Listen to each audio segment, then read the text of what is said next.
From the moment my husband saw this ranch driving down Cienega Road, he was obsessed. He asked all these questions, and then a little while later, he said, I'm going to buy that ranch. And I'm like, I don't know what you're smoking, but we're not buying that ranch.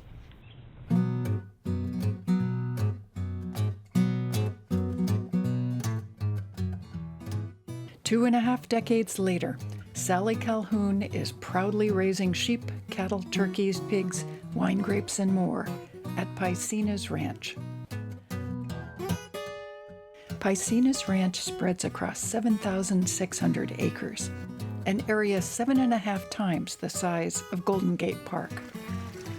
It's bisected by one of the Diablo Range's major waterways, the San Benito River.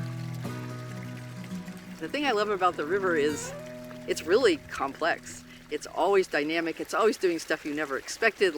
You never know what's going to happen. And it's such a haven, right? It's a place we all go when it's hot and dry and dusty. Just really fascinating. Calhoun never planned on becoming a rancher. Basically, my husband and I are electrical engineers. We met waiting tables at the faculty club in college. We moved to Silicon Valley in the mid-'70s, and we did all kinds of amazing, fun things in Silicon Valley and had a great time. That era ended in the year 2000, when Sallie and her husband, Matt Cristiano, earned enough from the sale of their Silicon Valley company, Globetrotter Software, to buy Matt's chosen ranch. We got an offer when the NASDAQ was at its peak in 2000 that was absolutely ridiculous, and we're like, I think this is an intelligence test and we should pass. It was the largest investment we have ever made, and it makes absolutely no sense. 2 engineers, right? It makes absolutely no sense. So anyway, we did it. And then my husband said, you should run it. So I did, and I think it's not turned out exactly as he expected, but...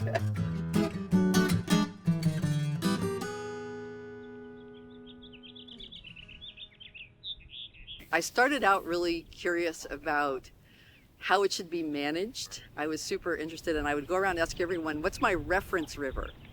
I could not find a reference river anywhere. It's a sandy bottom, really silty river. So it's really been a matter of just talking to everybody I could find and learning as much as I can. They got a cool reception from neighbors at first. The thing that really ticked us off when we got here was we were known as .com dummies. We were not ticked at being called dummies because we really didn't know anything. We were ticked at being associated with the .com boom, which we were not part of. Skeptical neighbors turned out to be the least of their problems. What idiot buys a ranch where it rains 11 inches a year if you're lucky and at the start of a 21-year mega drought? That would be me. An acquaintance told Calhoun to read a book by an ecologist from Zimbabwe named Alan Savory. Its title, Holistic Management. So I went home and I read it twice. And the only thing I really got from it at that moment was the idea that maybe by changing the way we manage domesticated livestock on these California landscapes, we could bring back California's native perennial cool season bunch grasses. And the idea of bringing them back was a little worm that went into my head. And within a few months, I own 500 cows because I'm an engineer, and I'm like, if I lease it, I'll never really understand how it works.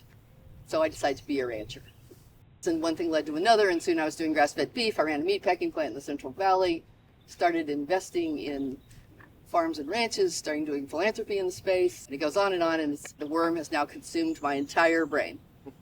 And this is all I think about, and this is the work that I do. Calhoun's goal is to produce high-quality food while increasing the ranch's biodiversity. She's also concerned about soil health and sequestering carbon to mitigate climate change. Her workforce includes cattle, turkeys, chickens, pigs, and since 2014, mostly sheep.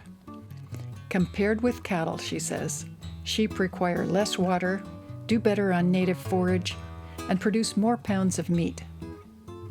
Sheep in the vineyard manage weeds, improve soil health, and recycle nutrients.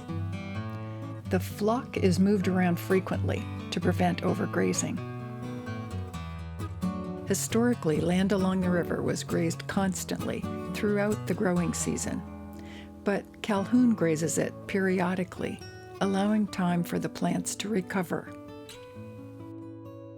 we take a slightly different management approach, right? We're trying to let things grow in the river. We're trying to leave the snags. We're trying to create shade.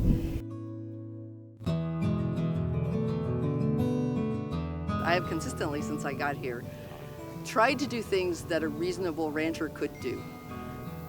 Because if it costs $25,000 an acre, well, sure, some restoration will get done. But we can't do that at scale. Whereas if we come up with something that a reasonable rancher can do, then we can change millions of acres of rangeland in California. There are no beavers on the property now, but she's looking into a state program that would allow her to reintroduce them. If you were here in August, you would be like, oh, this landscape is going, needs water.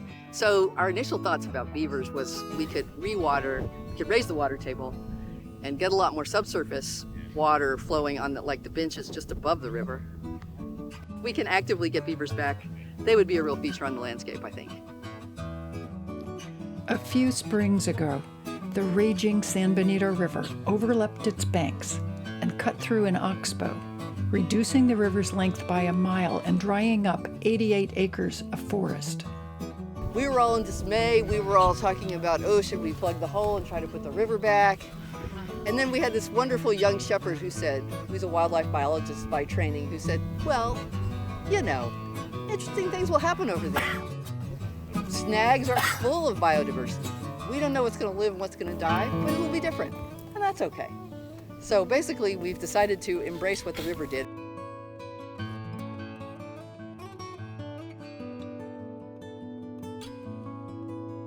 In 2025, Paicines became one of about 125 ranches nationwide that have earned a bird-friendly land designation from the National Audubon Society for their grazing practices and environmental safeguards.